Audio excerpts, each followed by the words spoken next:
actually one of those weird people who enjoys the morning. Like, there's something about the way it's so unsurprising.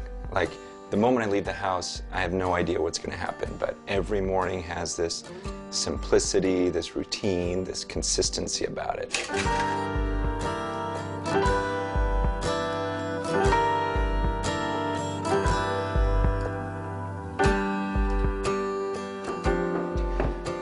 I speak pretty regularly at this one college. It's the same college every year, and I noticed something. There was this girl on the worship team, and every time I came there, it seemed like she was different.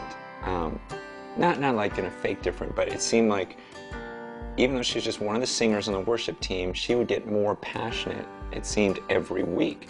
And I was surprised by that because, you know, I speak and I go to different places and it can get routine-ish. And so I finally approached her one day. I go, you know, even though you do this every week, it seems like it's really fresh to you every single week, and it's new to you every week. And I just asked, how do you do that?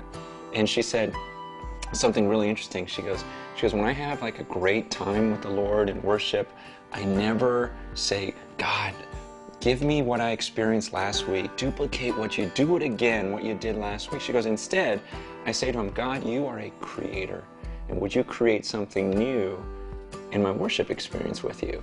Would you give me a whole new perspective of you this time when I worship? And I thought, wow, that is so cool. I never thought of that aspect of God being a creator and wanting to create something new. And I thought, why don't I do that even when I pray, even when I have times alone with the Lord? Why don't I just pray and say, God, this time when I pray to you, this time when I spend time alone with you, I want us to be more intimate than ever before. Would you create a whole new experience with you?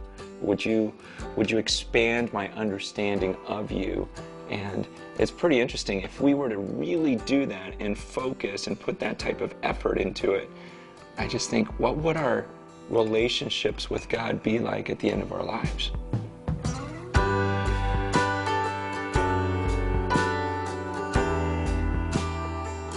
When I was growing up, I remember every night we'd sit around the dinner table and my dad would make us pray every night before we ate.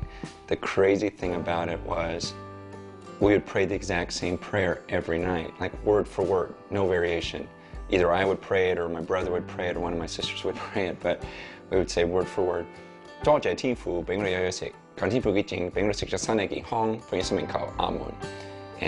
know that means nothing to you, but every night, word for word, and so it became this pattern, and it got to a point where I would pray it before breakfast, before lunch. Every time before I ate, I would have to pray that magical Chinese prayer of God bless this food, because I didn't want him to poison it. And I look back at that and I think, wow, that's so ridiculous. Without exaggerating, I bet you I prayed that prayer at least 5,000 times over my lifetime, word for word. In fact, I remember one time, and this was the stupidest thing, I remember being in junior high and I was embarrassed. I was embarrassed that I believed in God. I was embarrassed to pray, but I knew we're at lunch and we were at this amusement park. It was a field trip. I still remember it. We were at this place called Great America, and a bunch of my friends were at this table. We got our food and our drinks, and I'm thinking, I gotta pray before I eat, but I don't want anyone to see me. And so I still remember dropping my fork on purpose just so that I could bend over and pick it up. And on my way down, I'd be like,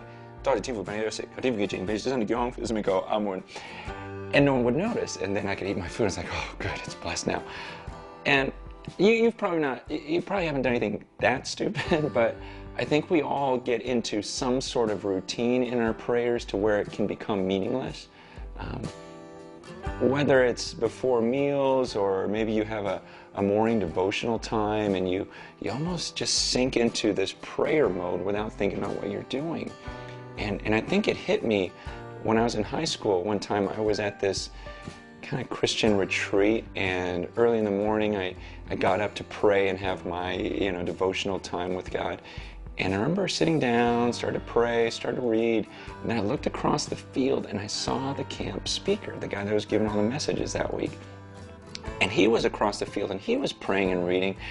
And for some reason in my mind I started thinking, I bet you he prays differently than I do.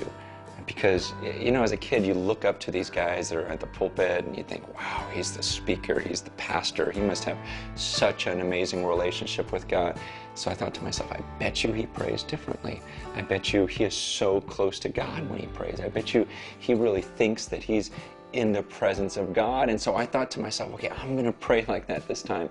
And I actually pictured myself speaking to someone, speaking to God. And it's weird, but I realized up until that point, I don't think I ever considered the fact that I was speaking to a person when I was praying. It became this routine or ritual to me. And so it began this pattern in my life where I thought, you know what, I want to think about him every time I pray. I want to think about who I'm speaking to because it makes such a difference. And what was crazy was the more I studied the scriptures, the more I read the Bible and I would read these descriptions of God, the more it would change my prayer life because I would picture God differently. I would see him differently. It's like I remember when I first studied Revelation chapter 4, and I read John's description of God, of what it was like when he was in heaven.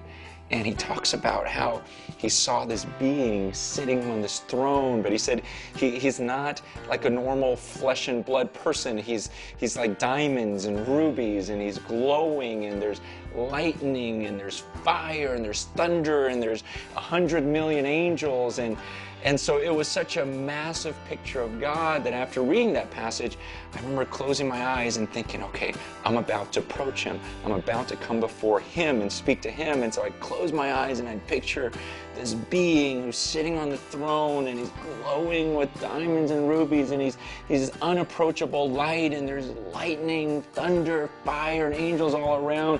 And then I pictured myself coming before that being and speaking to him. And it was like I didn't even know what to say, and these words came out of my mouth. Like, it's such an honor to come into your presence. And I just, ever since that day that I read that passage and prayed, I thought to myself, I would never have said those words if I didn't take that 30 seconds to think about him. And I want you to consider, I mean, what would be the first words, literally, the first words out of your mouth the moment you saw God in all of his glory? What would come out of your mouth? See, and that's what should come out of our mouths when we pray. Because what we're doing is we're coming before that God and speaking to him. In your discussion group, talk about what you think would come out of your mouth the moment you saw God. Like, what would be the first words you would say if you literally saw him? And also, after reading chapter 1, hopefully your relationship with God was different this week, that your prayer life was different this week. Talk about that. Talk about how it was different, or maybe if your relationship with God wasn't different enough, then talk about how you'd love to see it change.